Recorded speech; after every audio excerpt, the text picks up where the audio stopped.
최근 빅데이터 분석이 굉장한 인기를 얻고 있습니다. 데이터를 이용한 분석 행위죠. 데이터를 이용한 분석 행위에는 인공지능도 있습니다. 빅데이터 분석, 인공지능 전부 다 굉장한 인기를 끌고 있고 기업에서 많은 인재들을 필요로 하고 있습니다. 저와 함께 빅데이터 분석에 대한 내용들을 좀 살펴보도록 하겠습니다. 먼저 빅데이터 분석의 정의를 한번 알아볼까요?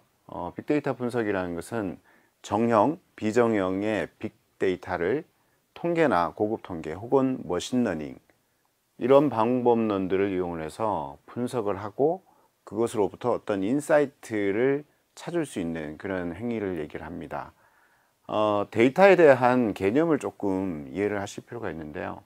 데이터에 대한 종류는 보시는 바와 같이 정형, 그리고 반정형, 비정형 이런 종류들이 있습니다. 반정형과 비정형을 합쳐서 비정형이라고도 부릅니다. 먼저 정형 같은 경우는 기업의 업무 시스템에 잘 정리된 데이터베이스에 잘 정리된 데이터들을 얘기를 합니다. 예를 들어서 이제 어떤 사람이 이 쇼핑몰에서 물건을 하나 주문했어요. 그런 정보들은 이제 오더 정보라고 얘기를 하죠. 그런 잘 정리된 오더 정보들이 기업의 데이터베이스에 저장이 됩니다. 굉장히 중요한 정보들입니다. 그 정보가 없으면 주문을 처리할 수가 없죠. 그리고 또 예를 들자면 HR에 있는 인사정보 혹은 ERP에 저장되어 있는 기업의 리소스에 대한 정보들, 이런 것들 굉장히 중요한 정보들이죠. 그러니까 기업이 비즈니스 행위를 수행하기 위해서 반드시 필요한 데이터들입니다. 이렇게 잘 정리된 데이터들을 우리는 정형 데이터라고 얘기를 합니다.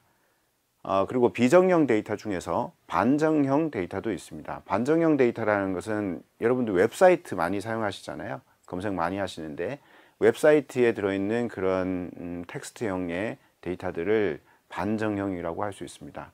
또는 요즘 이제 스마트 디바이스들을 많이 사용하는데요. 그런 스마트 디바이스에서 떨어지는 로그들, 그리고 이제 뭐 소셜 미디어에서 이렇게 그 포스팅하는 그런 데이터들, 뭐 그런 것들은 이제 반정형 데이터라고 할 수가 있습니다.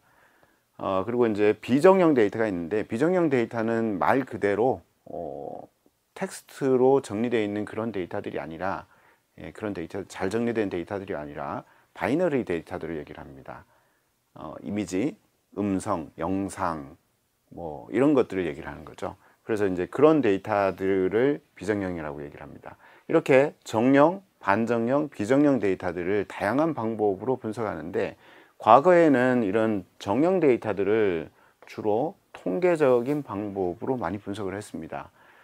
그런데 이런 데이터들의 용량이 늘어나고 그 용량이 또 늘어나면서 뭐 컴퓨팅의 성능이나 뭐 이런 것들도 많이 늘어났습니다. 그런 것들이 늘어나고 또 그 알고리즘의 어떤 그 성능이나 이런 것들도 굉장히 향상되면서 머신러닝이라는 이런 기법들이 최근에 많이 활용되고 있습니다. 그래서 이런 기법들은 이 반정형이나 비정형 데이터들을 많이 분석을 하는데 사용될 수가 있습니다.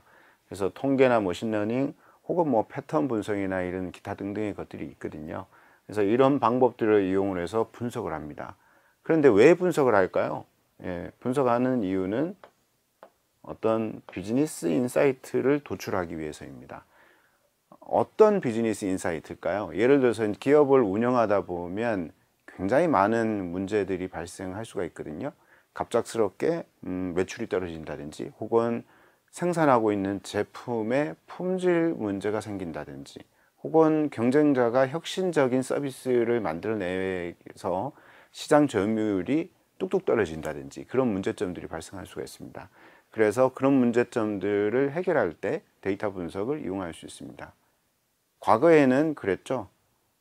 데이터가 아니라 경영자의 직관에 의해서 비즈니스 의사결정을 했는데, 그렇게 의사결정할 경우에는 실수를 많이 할 수가 있죠. 그래서 데이터 분석을 통해서 인사이트를 도출합니다.